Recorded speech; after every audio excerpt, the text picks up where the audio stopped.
Hello and good morning, everyone. Welcome to the webinar, An Empathetic Approach to Customer Service Training. My name is Courtney Brown, and I'm the Southeast Regional Coordinator from the Indiana State Library's Professional Development Office. I'll be your host and question moderator today. Our presenter this morning is Molly Myers-LaBadie, Deputy Director of the Delaware County District Library in Delaware, Ohio. So just a couple of announcements. To register for other webinars or other trainings available from the Professional Development Office, please see the Indiana State Library's events calendar, which can be found on our website at www.in.gov/library. For a full list of our current in-person training menu, please see our continuing education website. This session is about an hour, so you'll receive one LEU for this presentation. If you're watching an archived recording of this webinar, instructions on how to obtain your LEU are in the video's description on YouTube, where you can also find those instructions on the Indiana State Library's continuing education site under LEU policies. So without further ado, I will turn the presentation over to Molly. Good morning. Thank you, Courtney. I am so excited to be on here today. I have to tell you, Indiana, I have my own history with you. I actually did an internship at the Indianapolis Children's Museum when I was in college, trying to decide if I was going to be a storyteller or a librarian. You can see which way I went, but occasionally I tell stories, which I think you'll see today. I do want to introduce myself a little bit to tell you why I teach customer service with empathy. I've been in libraries now 20 years as of May 21st. It was a big step for me. But my first library was in the 4th grade in my classroom library where I checked out to all of the other students. I have been a page. I've worked in interlibrary loan in university libraries. I did an independent study in my small rural hometown where I got to do about everything for 3 months. I started in children's at Worthington Public Libraries, moved to lead, to trainer, and now I'm the deputy director in Delaware County. It's been a long path for me, and so I have to say I've been learning the whole time. I'm going to tell you today about what I got right and what I got wrong, and I should switch to the next slide here. That's me. If I can be in costume, I normally am. Today I'm dressed up as a professional librarian. Just to give me an idea who we've got here, if you don't mind putting in your position in the library into the chat box, it gives me a little idea if I want to make sure I hit as many areas as I can. So I appreciate all of that. Okay, director, regional managers, CERT managers. I'm seeing everybody. I'm loving this. Thank you, everyone. Library clerks, area managers, trainer, yay. I really enjoyed my time as a trainer, and that's where I developed this program. Okay, keep popping in there if you haven't. I'm going to keep looking back. The next thing I want to do is I want to talk about, sorry, as I check my notes here, I want to talk about how we learn customer service through our experiences. One of the major things that I really got is watching how people treat me in other libraries and in industries. When I took my job here at Delaware, one of the first things I did was I went in as a secret spy, and I went into every building, and I knew I wanted to work here when I was greeted. Somebody said hello. The kind warmth of the library just shone through the staff. I knew that was the only thing that was going to make me move from a library I had loved being in for 17 years. But I also learned from outside. I want each of you to think for a minute while I'm telling my story, what the worst or best customer service experience you've ever had is. I'm going to let you guess which one this is for me as I'm telling it, and we'll see if it turns out. So let me tell you a little story about Starbucks. So I had probably been a librarian for about 6 or 7 years. And I was having one of those mornings where you make that decision. Do I risk being late or do I get my cup of coffee? Do I risk being late or do I get my cup of coffee? So I decided I was going to run through Starbucks. This was going to be really fast. I was going to use the drive-through. I was wearing my brand new red jacket with this amazing black cloche hat with a little feather in it. I had a little bob at the time. I was looking amazing. I get in the line, drive up to the pickup window. The guy leans out, he hands me my coffee. I'm thinking to myself, you know what? This is great. I'm right on time. I grab that coffee from him, and as I do, I squeeze it nice and tight, and 75% of that coffee just flings up in the air and pours straight down my front. It's on my hat. It's so thick on my glasses, I can't see through them. I'm sitting in the car. I'm doing that dig in your purse where you're trying to find the tissues. I'm filling in between in my, section, trying to find something to wipe off my glasses so I can even drive forward. I finally have to turn and go, do you have any napkins in the window? The guy turns his head, looks at me and goes, oh my God. That's the moment that you know you're a mess.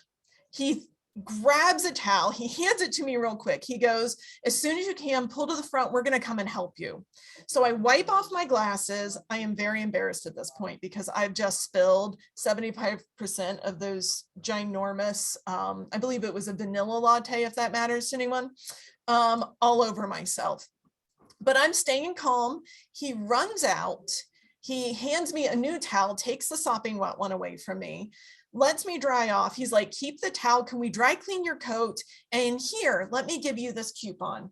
And what you're looking at, I'm actually holding it up in my picture too, is a coupon that says a cup should never be half empty. Now remember, I've been in libraries 20 years. I've had this coupon for like 13 years or so.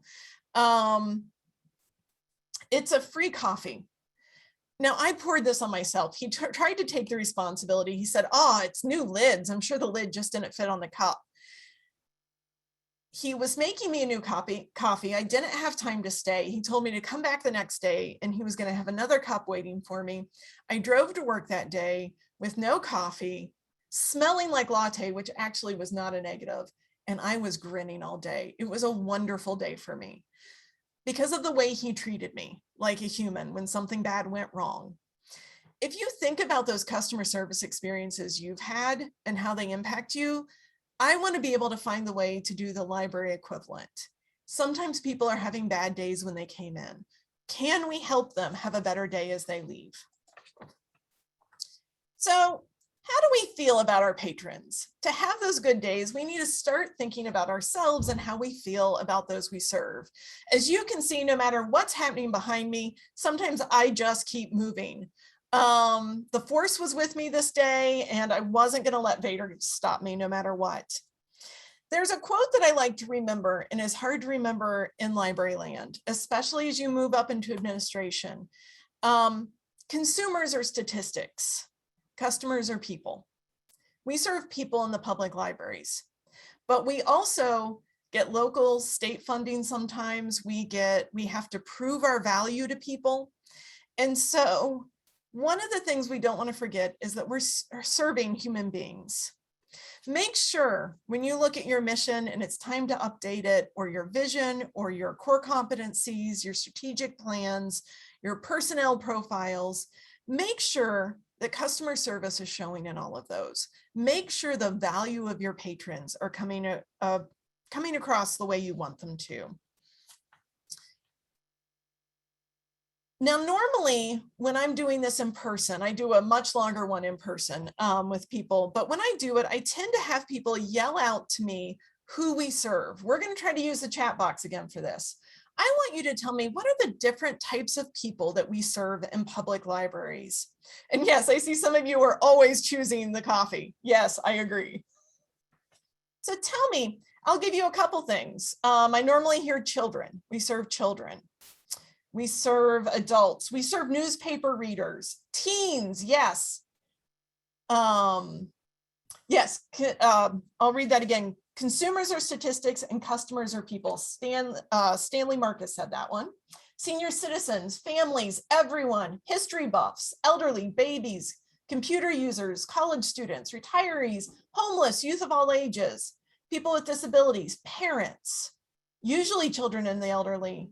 You guys are really hitting this out. Somebody got it. Somebody got other librarians, our coworkers every day. We've got to remember customer service goes to them. Human beings, Lori, that's exactly true. People who hang out, who might be homeless, might need somewhere to go. Sometimes people who are lonely. I always like to say we serve people who are happy some days, and we serve people who are sad. We serve people who are angry and people who are defeated. We serve, I'm going to say some that are hard, political parties, Republicans, Democrats, independents. We serve people who see themselves in every light and way. And that can be really hard because some of those go against our own personal beliefs and things. And trying to always make sure that we're balancing customer service is very difficult. You don't have to agree with someone to give them good customer service. But it's hard. Researchers, yes, people at their best and worst. And that goes with our coworkers too. I've had a rough 2 weeks. I lost a friend. My coworkers have been amazing. I'm going to try not to cry even when I mention that much. But we serve everyone. Thank you. You guys were on an LGBTQ teens, adults, senior citizens, you know, in all of those areas. So one of the things that can get really tricky, and I go into my customer service training, is we did just name a whole bunch of people. And I include things like introverts and extroverts sometimes, but we've got to be really careful with those labels. Introvert and extroverts can get really dangerous in there. How we see ourselves versus how others see us as far as those labels go can be really, really different. I really try to watch the millennial, the Gen X, the boomer, the traditionalist. These are things that might be a part of who we are, but they're not the complete story of who we're serving. When we start falling into those, that really does start to affect our customer service. So let's jump into, I'm going to quickly go through some of the basics of customer service here. Some of the basics that I like to think of are things like, I hate seeing empty wire racks. So anybody who gets this reference, no empty wire hangers or display racks in my library. So it drives me nuts to walk around and see like shelves of empty book displays. So that's one of the ways that we can keep customers feeling comfortable when they come in and they see the building looking nice. That can be things like starting Zoom programs on time, making sure the chairs at all the tables and desks are there, having a co-host like Courtney to help me manage the chat as we go through all of these things, making sure the magazines and books are picked up off the tables once somebody is done with them, but also being careful to watch that so you don't put away somebody's entire afternoon of research, says someone who's somewhat guilty of accidentally doing that once or twice in her library career. I always volunteer to help pull them back out. Make sure that you're picking up the toys in the children's rooms. For those of you who have children's rooms, please do not just leave this for the children's librarians. They do that all day long, and it's all of our responsibility to do all of this. My favorite story talking about that is that the Disney CEO is always known to pick up trash. Starting with Walt Disney and on, if you ever see the CEO walk through Disneyland, if he sees a wrapper or a piece of paper, he picks it up. So every time I pick up that fallen off Band-Aid or that used tissue, in my head, I'm thinking the CEO of Disney picks up trash, the CEO of Disney picks up trash. And then of course I run to the sanitizer and to the bathroom to wash my hands as fast as possible. Some of the other things we want to remember that are some of the basics is always wearing our name tags, as I've remembered mine today. And right now, while we're during COVID, if you're masked back up like my library staff are, we actually created smile buttons so that people can see our face, especially people who it may be intimidating or scary not to be able to see your mouth. This has really held an opening for getting more people. The no wire hangers at somebody else's library too. Having our clothes look neat and clean, that doesn't mean we all have to look the same. I'm really not picky on dress code for staff for the most part, because I like to think about the fact that the patrons coming in, if we are all in suits and business dresses and looking fancy, we can sometimes become really intimidating to patrons who may not have a high school degree or a college degree. We want to make sure all of our patrons feel welcome. Now, that doesn't mean we want to, have toothpaste spilled all the way down our fronts or, haven't made any effort at all. We want to have clean, neat, tidy clothes. But think about who you're serving when you think about your dress codes. Different positions probably need different things, but it also can make you look intimidating. Smiling and looking friendly. Now, there is a difference between me saying smiling and looking friendly. Somebody comes in and you say welcome versus a patron coming up to you, which we're going to discuss a little bit later, and saying, you sure would be pretty if you smiled. That's not okay for them to say that. You don't have to be smiling the whole time. We're going to talk about customer service done well is really about people being able to be comfortable, and it's really about the moment and finding patrons there. It doesn't mean we have to be perfect all the time. In fact, we are going to mess up. How do we manage that and admit that is how we're going to approach this as we move forward. Remember that one of the things that gets really into trouble for us is we as librarians like to talk a lot. Sometimes we forget the patrons are around. We need to be really careful that we're not talking about other staff or patrons, especially in public service places. Now, I also know that we work here more hours than we're at home sometimes. That means that sometimes we need to get this stuff off our chest. Make sure there are safe spaces in your library for staff to go when they need to vent some steam. If you have a safe place and safe people to talk to, you often can come back and be refreshed and ready to be, all you need to be for your patrons as they come in. One of the books that helped lead me to some of my basic customer service skills and some of the different ideas I had was the Starbucks Experience, 5 Principles for Turning the Ordinary into Extraordinary by Joseph Mitchell. There is going to be a book list that will be emailed to you when this is over. I believe you said emailed, Courtney. And you're also going to get a copy of my slides. If you need more information, though, my email is going to be in the slides. Please let me know. I'm happy to share anything I've got with you. But don't try to write down every book I say, because trust me, it'll be in a book list, way easier to read. The next thing we're going to look at, and I know I'm going quickly, but there's a ton of information to get in 45 minutes and give you time for questions. So feel free to write those questions down so I can get to them. And yes, Courtney is saying she's going to send the resources with the webinar recording. One of the ways that I approach customer service with my team and within myself is I try to be proactive versus reactive. This is where we really start getting into some little more advanced tips on customer service. The first thing is to look approachable. This can be really hard. If you're like the staff I have here at my library, we are doing 500 different things at once. I am on the desk, but I'm also making sure that I'm weeding out, ratty looking materials. I'm at the desk, but I still have 50 emails that are going to be on my computer at once. I still really need to focus on the fact that I need to look approachable. If you have a computer screen on your desk, which I bet you do, we've got to practice looking up. Make sure that when someone walks in, you look away from your screen for a minute, you give them that smile and you say hello. It takes practice, actually. I think we make it sound like smile. It's a super easy thing to do. It is not always a super easy thing to do. One of the things that I like to remember with it is I want to remember that the patrons are coming in and they're new every day. They don't know what's going on in my life. They don't know what's going on in my day.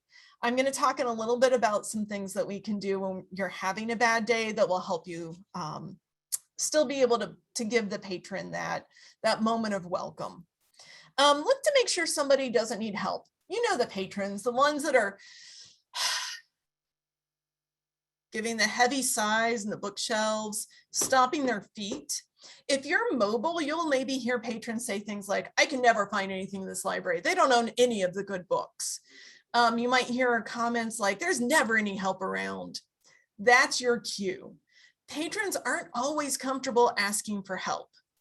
Again, remember, we can be a little intimidating. We're the public library. Not everybody identifies as a reader, even if they are. And sometimes when they're coming in to get something that could be embarrassing or something that they're excited about, they don't want to admit they don't know the Dewey Decimal System. And if any of you have the Dewey Decimal System completely memorized in your head, wow, you're awesome. And you've got to show me how to do that one day. I have the general I can kind of float around on it. But I know that it can be embarrassing to people who haven't had a class on Dewey Decimal since junior high and haven't been back to the public library until they suddenly had kids who needed to do homework. It can be a scary place. So we want to look for people who are puzzled. The ones who are just standing 5 feet from any shelves looking, oh, you see funny faces, you see all sorts of things. We're only going to find these patrons at the point of puzzlement if we get out from our desks.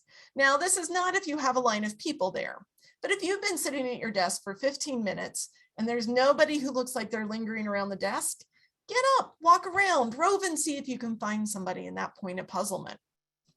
While you're doing that, you can also straighten the shelves, fill my wire racks. You can fill the brochures and the flyers, and you can make yourself approachable by just simply saying, hi, can I help you? I feel like we're moving into a society where people are really getting uncomfortable asking for help on anything, but they're okay if you ask them if you can help them. That way you came up and offered it. It wasn't that they couldn't find it. You're just making it easier. And really, why shouldn't we? Why shouldn't we make somebody's library trip as smooth and quick as possible? That's great customer service. A couple more books that helped me sort of start looking at proactive customer service was one called Creating Magic by Lee Cockrell, and another called Be Our Guest, Perfecting the Art of Customer Service by the Walt Disney Company. Now, you may have been to Disney and you haven't had the magical experience, but many people do. One of my favorite Disney stories is I had a friend go with her 2 young sons. They got up early, they went to that parade in the morning, and they threw all that confetti in the air. Well, her older son quickly ran out and grabbed up that confetti and had a whole bunch in his hands. And the littler son didn't move fast enough and he couldn't really get any of it. Well, one of the staff members saw that little boy crying before he'd even entered Disney. My friend was thinking, we have paid a lot of money and this whole trip is completely ruined. Well, that crying little boy was soon asked, oh, why are you crying? Nobody should cry at Disney. What can I do for you? And he chokes out between sobs, I didn't get any of the confetti. Well, she went back into a back room and brought out a bag of confetti. This kid, I think, is about 14 or 15 years old now, and the bag of confetti still sits at the top of his bed frame.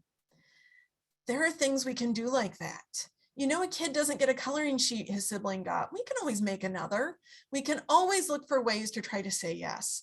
I always keep an eye on those summer reading things to try to keep at least 2 things ready, because you never know when siblings are going to come in. Now, we can't always do that, but look for your opportunities. Proactive is often going above and beyond.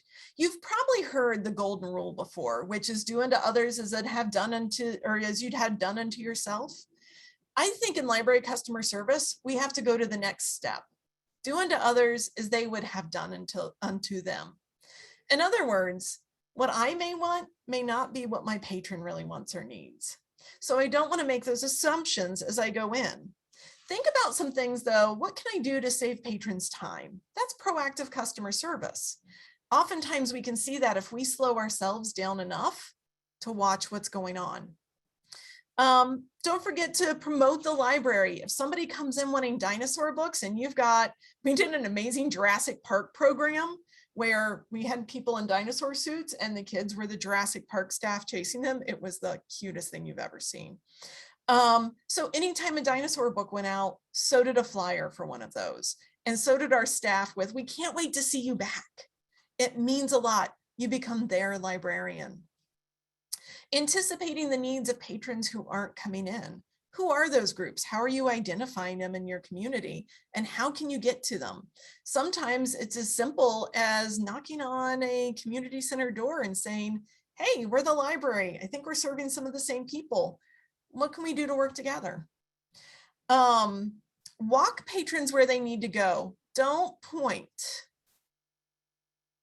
Pointing is a dangerous thing.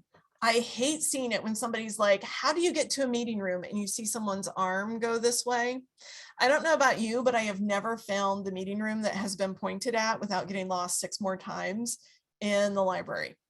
Remember, it only takes a couple more seconds to get up and walk the patron. You can tell the next person you'll be right back. It doesn't take that long. Or if you're really slammed, look for a coworker who may be able to walk them over. Pointing just really is, I don't like it when other people point for me. Plus, it can be an insult in many countries. So if you have many cultures like we do in our library, you want to be careful of some of those hand motions. Asking people, are you finding what you need today? Now, there is a difference between welcoming people and overwhelming people. When I was in graduate school, I went to a library who had a greet people rule, and I got greeted every 5 minutes and I got checked on every 5 minutes. And that was a little too much. So communicating with your coworkers, I've welcomed everybody who's in the room right now. Might want to check on them in like 10 minutes or so, just see if anybody looks like they're at that point of puzzlement. It's a good way to not overwhelm people. And I'm sorry, I know I go really quick on all this. You guys are still doing well. Oh, somebody went to the Disney Institute. I am jealous of you, Melissa. That is on my bucket list. So the next one, sorry, the slide slid out of order on me. This is one of my favorite pictures of all time. This is my niece, Meredith. Meredith is an example of someone who needed a little extra. This is Meredith right after we started COVID. Meredith had trouble being online. As you can see, mornings were hard enough for her, but trying to figure out what the teacher was saying or doing was a real struggle. So when her teacher started reaching out and doing phone calls to check on this very person-oriented learner, it really started making a difference. Sometimes just looking, this is a great example of, if you saw this face in the library, they might just need a welcome. Hi, can I help you find something today? We can really read people pretty well. Okay, now we're going to get to one of my favorite slides. This is my yes and slide. This is a form of customer service that comes from improv. Have any of you ever done the improv game, yes and? The idea is to get up and you're with a partner, and whatever scenario they give you, you're going to say yes and to. Because if you say no to a scenario, it doesn't go very well. For example, if I was doing improv and I said to my partner, I just went into a phone booth, turned into Wonder Woman and flew us to the moon. If my partner, when I hand it to them next, goes, no, you didn't, there's nowhere for that to go. It's a pretty bad improv. Oftentimes we say no as a quick answer because we're thinking in black and white. I'm going to tell you, yes and takes practice. So I'm going to give you homework with this one that I want you to go back. Yes, good role-playing games as well. I want you to go back and practice this with some of the scenarios that are common in your system. So I'm going to give you my favorite scenario that I used yes and with. So when I was a trainer, I had a wonderful window that overlooked our parking lot. And in our parking lot, we had a lot of kids who liked to skateboard. So I would every day go out and yell at them to stop skateboarding and get off the property if they were going to keep doing it. I mean, they had scratched the no off the no skateboarding sign. So, I mean, maybe it would have been okay, but it was my habit every day, go out, you know, we could get sued, all these things. Well, one day as I'm doing that, I started thinking about the fact I teach yes and in customer service, and I was just saying no every single day. So the next time they showed up, I actually went out into the parking lot and I was ready. And I said, hey, you guys are actually really good skaters. It's really fun to watch you. The insurance here at the library actually prevents us from having skateboarding be an activity we can have. But did you know that we have a ton of resources on skateboarding in the library? We have books, we have movies, I can get you to web resources. You know, I went through the whole list. And then I said, and look, I printed out a map. There's a skateboarding park less than a quarter mile from here. You could walk right on over there. Here's the map to it. Now, these kids had taught me many 4-letter words. They were quiet. They didn't know what to say to me. And then one of the kids said, you know, I've been wondering where that skate park was. Thanks. And I said, do you want to come in for a book? And he was like, not today, but I think we'll be back. Now, this is where I made my mistake. I tried to be cool and I was like, you know, I used to skateboard some when I was in high school. You guys are really rad. Yeah, don't do that. Then I got the eye rolls and then they headed on to the skate park, but I still didn't get cursed at that day. From that point on, we had an agreement. I'd bring them a new map if they needed a new map to remember how to get there. I'd help get them resources, but I never said a straight no anymore. Because we're the library, we have a resource to anything. There are often ways we can say yes. Yes, you can skate, and I've got resources to show you how. I'm just not saying that they can skate here at the library. So I encourage you to go and try yes and on some of your harder topics. I've yes and the patron asking me about, can you tell me if you think this oozing cut on my abdomen should have a doctor look at it? I have yes and on, do you have any zebras for a school report? When every kid in the school had checked them out.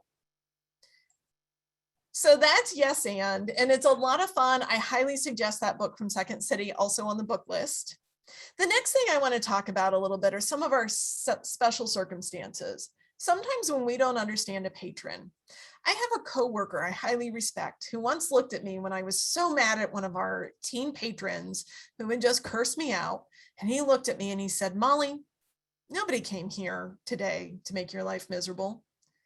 That girl didn't wake up this morning and think to herself, I am going to go to the library today and my whole goal is to see if I can break Molly's spirit.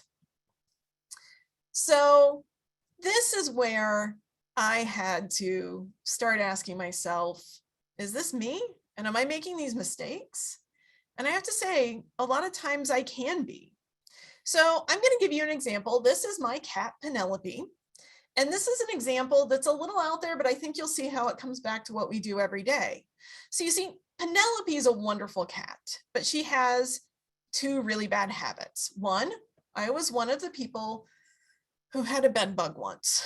It was just one and they killed it, but it was the most traumatic experience of my life. I had them treat like we had an infestation because I had no idea. And so when I put a new bed bug cover on my bed and my beautiful Penelope started scratching at it, I did everything to stop her. I sprayed her with a water bottle. I put double-sided tape on it. I yelled at her. I pretended like I was going to hit her with a pillow. And finally I go to the vet and I'm like, oh, Penelope keeps doing this. And my vet looks at me and she goes, oh, you know, when a cat reaches up and scratches like that, it means they're saying how comfortable they are and how much they love you. Oh, great. Making my cat, you know, throwing pillows at my cat who's just in love with how well she loves her human. The next thing I did is she kept getting on my kitchen counter, and I am not a cat on a counter kind of person. And so again, double-sided tape, spraying, yelling. I would find pom-poms to throw at her to startle her off. Told the vet, and the vet goes, oh, Molly. So there are windows there. And I was like, yeah, it's a patio. I've got a sliding glass door and some windows. She's like, yeah, do critters get on your patio? And I was like, yeah, where's this going? And she goes, so your cat's protecting the patio that is hers. When she's up high, she feels like she's in control of the other animals that come on. And I went, oh, and I'm yelling at her and I'm mean. So the vet helped me think of a couple solutions. Number one, I put a U-shaped scratching post. You can get these at Target if anybody else is in my position, into the sides of my bed and my husband's side of the bed. And Penelope then could scratch on it. I also just moved a couple stools in front of the window and the glass door for my cat to look out on the patio. And believe it or not, when I stopped speaking Molly, who was mad, and started speaking Penelope, she got off my countertops. She stopped scratching on my bed. Now I did have to tap and kind of move her a couple times to the scratching post, but then she preferred it. This is true with many of our patrons. We get really mad. I remember getting mad at a mom who yelled at her kids every single day they came into the library. We called her Shut Up Mom. By the way, if you give a patron a nickname, it's probably time to find out more about the patron and find out their real name. Well, one day when I ran to McDonald's to grab my meal, she was working in the window. And I realized I'd never seen her in with anyone else. She was raising 3 boys on her own. We started being a lot nicer to her. and she started being able to behave in the library a lot better. Sometimes we have to reach a little deeper. We have to realize that she was just trying to bring her boys to the library, and how wonderful is that? And I was getting mad and yelling at her to quiet her voice and not tell her kids to shut up. I could have been helping her distract her kids or help get them good books. There are so many ways that we forget because we're tired. We're all humans. You're going to make mistakes. It's about being willing to look at yourself and say, okay, maybe there's a different way to approach this. Be careful when you're talking humor too. We all have different senses of humor, and sometimes your coworkers or your patrons may not understand yours. And when you're having a really bad day, something that's normally funny may not be funny to everyone else. So some of the languages that I've learned I may not speak include children. I grew up, even though my mom doesn't believe it, I did. Patrons with special needs. There's so many different things that I need to learn to understand what they're talking about. English language learners have so many challenges. Sometimes by the time they get to the library, they've been treated horribly all day. I need to have that little extra for them. My diverse patrons, I don't know what it's like to walk in anyone else's shoes. I have to always be open and always be willing to take criticism that I might be handling a situation incorrectly. Disruptive patrons, we don't know where they're coming from. Sometimes we need to look at the whole situation. That doesn't mean we continue to let them be disruptive, but it might change how we handle a situation. Teenagers, oh my gosh, I am so glad I'm not a teen anymore. This starts leading me into empathy. So you can't tell from this picture, but I was having a really rough day here. There were tears streaking down my face, and you can't always see it from the outside. This just looks like me overlooking the city next to one of my favorite things to do in the world, which is an oddity. But I was really not having a good day. A lot was going on. This is where I like to tell people that there's a great resource when you're starting to get into empathy. I've always been considered an empathetic person, but what I've learned in the last few years is that does not always make me empathetic 24/7. Empathy is a learned skill. We all have to work on it. I suggest if you have never read anything by Brene Brown, that you need to go and find any of her books. They're all wonderful tools to get us started. I reread them as a reminder how to be more empathetic. I also probably twice a year watch her empathy versus sympathy video. You can find it on YouTube under empathy versus sympathy. It reminds us the idea that empathy is not the same as sympathy. There's a difference between saying to somebody, oh, I'm so sorry, do you want a sandwich? And going down in a deep, dark hole with them and feeling their grief, feeling their pain, and really being able to be there. If you've been in libraries for any time, you've stood next to a patron who's been crying because they came to the library when they were diagnosed with cancer. They came to the library when their kid was told they have dyslexia. They've come to the library because they don't know where to go next. We've helped parents get books on divorce to tell their children about death. It's what we do. Just thinking about some of my stories, when I tell you that, some of the things that have happened to me choke me up. But it takes practice because sometimes people who are in pain are angry. Sometimes they're quiet and sullen. Sometimes they're hard to handle. So I highly suggest watching Empathy versus Sympathy, but then there are 6 habits I want you to think about. And the list, this is from a study done out of the Greater Good magazine from Berkeley. And so to get more information on this, please see the attached link on the handout I'm going to give you. 6 habits we can do. First, let's cultivate our curiosity about people. One of the best examples of this, Eleanor Roosevelt going out into the world to tell people, or to come back and tell her husband what life was like on Native American reserves. I'm an Appalachian. You don't hear it as much now when I say a hiya, you do. But I used to twang. And so I appreciate anyone who can love my part of the country and the people that I came from, and doesn't make assumptions about us. She went out, she came back and made sure that her husband's presidency represented more people than he knew. There's challenging your prejudices. If you don't know the story of C.P. Ellis, who was a leader in the Ku Klux Klan in North Carolina when we were integrating schools, and the friendship he made with Ann Atwater, who was a civil rights leader, they were put together to try to segregate or desegregate the schools. And he was sent in to cause trouble and make it not work.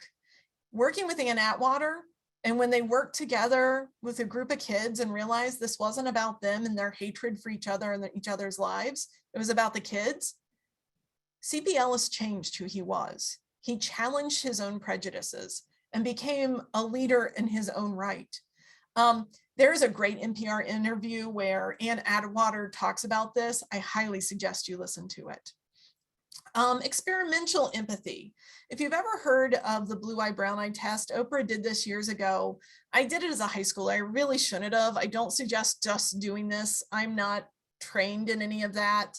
That was back in 1993, 94, and I thought I knew everything. But it's where you separate people by eye color. And the people with blue eyes were put behind and the people with brown eyes were brought forward. It was a way to create an experience of what racism can feel like, what othering can feel like. It is not a complete thing. I didn't know what I was doing back then. I think it worked a little bit, but there are other ways. This is why we can read literature. There's so much out there right now that makes us uncomfortable. Go find things that make you uncomfortable. Go to places that make you uncomfortable. It'll help you empathize with the patrons coming in who may be uncomfortable. Practice the art of conversation. We are losing the art of conversation. There's a great book called Crucial Conversations that can help you when those conversations turn difficult. They can help you listen. They can help you have those conversations in a better way.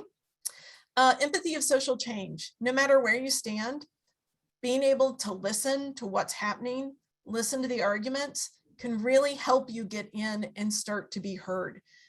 Sometimes those are some steps that we need to start making some of this change. It's changing who I am. The other one is to develop an ambitious imagination, to empathize with people, including those in power. Imagine what it would be like if things worked well, and then be willing to take the small steps it sometimes takes to get us to the big ones. So those are some things that take practice. I suggest looking at the article. I really skimmed over them. You want to get them into detail because you learn a lot from that. The next thing I'm going to talk about is microaggression. And I'm going to move real quick because we're towards the end now. Microaggressions are the small peppering of offhand comments that without malicious intent prompt uncomfortable feelings of racism and discrimination. This happens when people touch people of color's hair, especially without permission. This happens when you make assumptions about people. You don't always realize you're doing it. There's a great video out there, again in the book list, that shows, it's called What Kind of Asian Are You? And it's where somebody's trying to start a conversation with someone and really falls into microaggressions. Asking her where she's from. Well, San Diego. No, where are you from? Watch this video. I definitely believe I was guilty of this in many parts of my life. Like I said, customer service is about looking at yourself a lot. One of my microaggressions, I told you I'm Appalachian. I caught myself one day pointing to the bookshelves with a patron, and I felt my finger because I never do this, right? And I got up, I took them over, but then I thought to myself, why did I do that? Well, the guy I was serving had a mullet. And where I grew up, it was pretty white, but we had white trash. I made a bunch of assumptions about people based on their haircuts. It was very classist. It wasn't fair to the patron who was just trying to find items. I didn't know them. Keep an eye out for what's being said. Microaggressions sometimes lead people to explode and you feel like it's unfair to you, but they're a can of soda. Somebody's been shaking them all day. This continues happening and you are the one who said the last thing. The microaggression video, it'll be on that handout, but it's What Kind of Asian Are You? It's done by a comedic group, but it really gets to the point. I also want to remind everybody, that the feelings we give off are the feelings we get back. You're all feeling something looking at this face right here. This is my nephew, Wesley, and he definitely has some emotions going on right here. Wesley often does. Now, if I responded back with, Wesley, there's a sign saying, get off that tractor. I need you off that tractor. He's just going to give that right back to me. Sometimes I can go, oh, Wes, this looks really fun. You know, there's a sign about coming off that tractor. We often give what we're receiving. Please be really aware of that.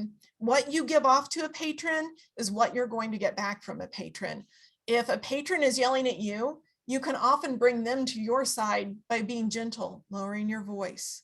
There's a lot of de-escalation techniques you can learn that help bring you in. I'd give you more, but we only have an hour and I'm going to have to get to questions soon. So I'm going to jump to my next slide, which is reminding us that we have to choose our own attitude. After I yelled at a kid and went, please use your walking feet, because I was having a bad day, instead of my normal line of, can you use your walking feet? And I watched a kid break into tears.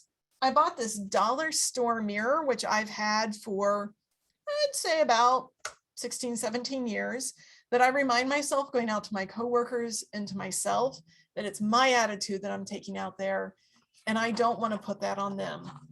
Now, a couple quick techniques I want to remind you, a couple tricks when working with children, but there are so many more than I have time to give you. Remember to get down on one knee, be eye to eye with them, lowering your voice. Don't forget to give children a chance to get it right. If you have a group of children, especially those little girls that are talking a lot and getting kind of loud, if you go over and tell them, people are trying to study. I love that you're having a good time in the library. Can you lower your voice? If their voices get loud again, listen before you go back. Is one of them trying to go, hey guys, remember the librarian wanted us to lower our voices? Shh, give them a moment to self-regulate. We learn these behaviors, they're not natural. That same thing goes with our next group, which are teens. Don't assume teens are going to cause trouble, even if they have in the past. Teens that are given a new day often can respond really well to it. If you're having trouble with teens and you don't know their names, there's part of the problem. Your teen librarian has a ton of great ideas for you, and so does the YALSA website. Teens, there are more Starbucks or more libraries than Starbucks and McDonald's in the US. So where do we want them hanging out, with us or there? We're going to have to learn to talk their language. Be respectful.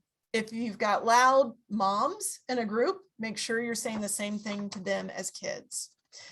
Teens are kids that we expect to act like adults. You're right. And they're trying to learn how to do this. The next is English language learners. There are a ton of hints out there. Do research on how you can give better customer service. If you have an EAP for your library, please have them come do a presentation. Remember, they're not children. I had to change my slides because I had images of It's a Small World and they look like children. You want to watch that your imaging and your flyers don't say that. You know, you can slow down your speech, but not like this. They need to hear the fluency in the speech. They pick up a lot from that. Don't insist that they make eye contact. That can be really wrong in different cultures. Use simpler sentence structures. Go to the sides so that you don't make a show of the conversation you're having. There are a ton of more tips I can give you. Again, there's only so much time, and I want to hit special needs as well. Couple things to remember. There is a change coming that many people are moving forward. So I wanted to show you, keep up on the changes. Even if I do this presentation, something's probably changed. Feel free to send me an email if you know anything I'm saying that is different. I had one of my people at one of my sessions come up and tell me about how they're making wheelchair imagery in movement, because we don't want to think people are always sitting still. They actually are fully capable of doing just about everything that we're able to do. One thing to remember with people who have special needs, you can offer help, but don't assume they need it. Don't grab that book off the top shelf. They might be able to get it themselves. Don't ever touch a wheelchair, because that's extension of their body and you need permission to do that. If you've got somebody who has a service dog and you're walking them somewhere, don't walk on the side of the service dog, it's working. You need to walk on the other side of the patron.